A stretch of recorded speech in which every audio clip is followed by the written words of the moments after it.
কখনো কালো বিষয় দেখে ঘৃণা করবেন না, কারণ কালো কাবার গিলাফও আছে। খুব ফর্সা দেখে, সাদা দেখে খুব ভালোবাসেন না, কারণ আবার ভয়ঙ্কর সাদা কাফনের কাপড়ও আছে।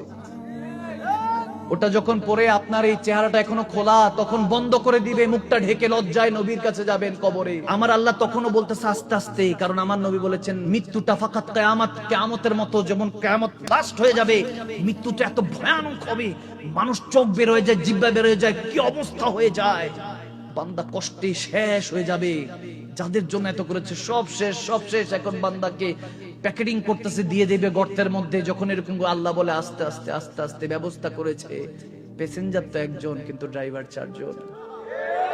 আস্তে আস্তে নে, কাঁধ বদল করে করে নে, দোয়া দুরূদ পড়তে পড়তে নে। দেখেন কত বড় ইজ্জত মালিক দিচ্ছে আপনাকে। মৃত্যু দেখেন, শেষটা বুঝে দেন, শুরুটা বুঝে এসে যাবে।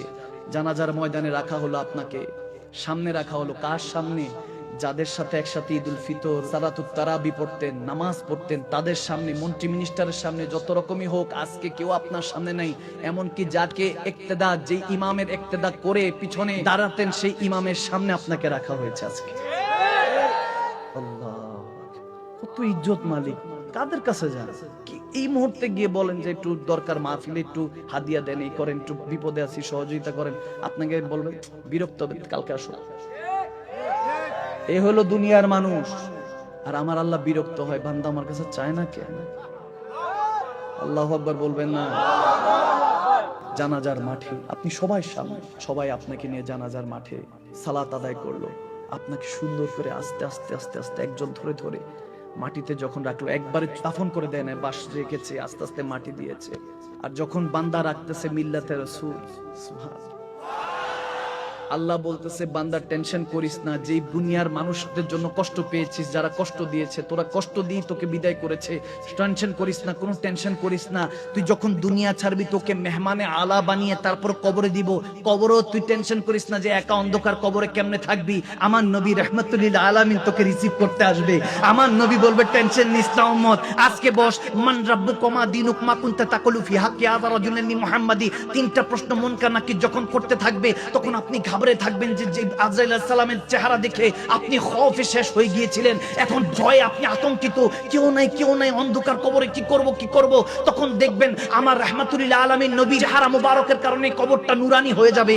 যদি আজকের এই মাহফিল থেকে হেদায়েত নিয়ে উঠতে পারেন, নিজের সাথে নিজে ওয়াদা করে উঠতে পারেন যে আজকে আল্লাহ আল্লাহর রাসূলের পথে, আমার মালিক ও মুখতারের পথে, আমার নবীর পথে, আল্লাহর পথে চলবো, যদি ইরাদা করে বসতে পারেন, আল্লাহর ইজ্জতের কসম করে বলে দিয়ে যাচ্ছি, আমি মাকদুম সালমাদানি, যেই আল্লাহর কবজায় আমার রূহ আছে, যিনি এই মুহূর্তে চাইলে আজরাইল আলাইহিস সালামকে পাঠিয়ে আমার রূহকে কবজ করতে পারেন, সেই রব্বে কারীমের ইজ্জতের কসম করে দিয়ে বলে যাচ্ছি, যখন কবরে যাবেন আপনি মুনকার নাকিরের প্রশ্নে ভয় পাবেন।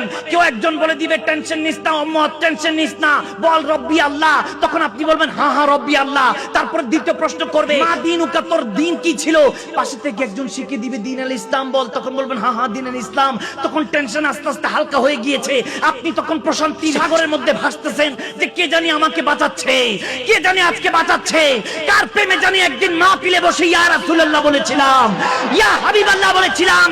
তখন মুনকার নাকির বলবে যে এতক্ষণ তোরে বাঁচাচ্ছিল, বল মা কুনতা তাকুল ফি হাক্কি হাযা রাজুল মুহাম্মাদি, এই মুহাম্মদ আরবি সম্পর্কে তোর কি তাকুল, তোর ধারণা কি ছিল? কি মিম্বরে রাসূলে বসে মানুষের মতো বলেছিলি, না ইয়া রাসূলুল্লাহ বলেছিলি, না ইয়া হাবিবাল্লাহ বলেছিলি? যখন বলবেন না না আমি ইয়া রাসূলুল্লাহ বলেছি, আমার নবী মুনকার নাকিরকে থামিয়ে বলবে, মুনকার নাকির, সে কি উত্তর দিবে? আমি তার কি লাগি?